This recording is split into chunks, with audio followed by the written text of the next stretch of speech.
आउज़ुबिल्लाहि मिनश्शैतानिर्रजीम बिस्मिल्लाहिर्रहमानिर्रहीम। अस्सलामुअलैकुम नाज़रीन हज़रात, आप देख रहे हैं ज़ोया लाइफ हेल्थ केयर। दोस्तों, आज मैं आप लोगों को दरूद कब्रिस्तान के फ़ज़ाइल बताऊंगा।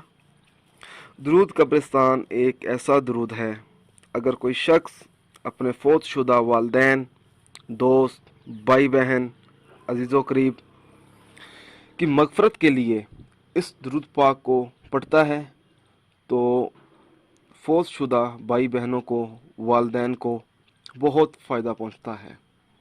लिहाजा ये दरूद मुर्दों के लिए बख्शिश का ज़रिया है।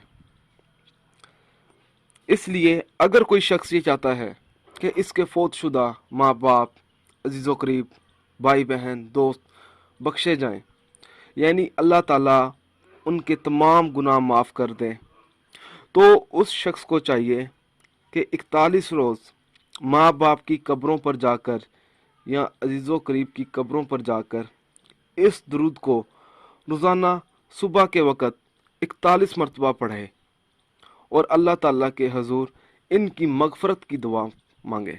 इंशाअल्लाह ताला दुआ ज़रूर कबूल होगी और अल्लाह ताला उनकी बख्शिश कर देगा और उनके तमाम गुनाह माफ़ कर दिए जाएंगे और उनको उनकी कब्र जो होगी वो जन्नत बना दी जाएगी।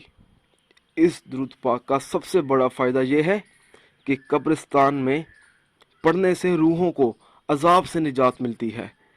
लिहाजा जब भी कोई कब्रिस्तान में जाए, कभी भी जाए, तो उस शख्स को चाहिए कि एक मरतबा ये दरूद पढ़े। चाहे उसके अजीज़ नहीं हैं, फिर भी उस शख्स को चाहिए कि एक मरतबा कब्रिस्तान में जाकर कभी भी जाए तो एक मरतबा ये दरूद पाक ज़रूर पढ़े। दोस्तों, अगर आपको हमारी ये वीडियो पसंद आई है तो इसको लाइक कीजिए और शेयर कीजिए। साथ ही मेरे channel Zoya life health care को सब्सक्राइब करना हरगिज़ ना भूलें, ताकि आपको आगे आने वाली वीडियोस की मालूमात मिलती रहे। जज़ाकल्लाह।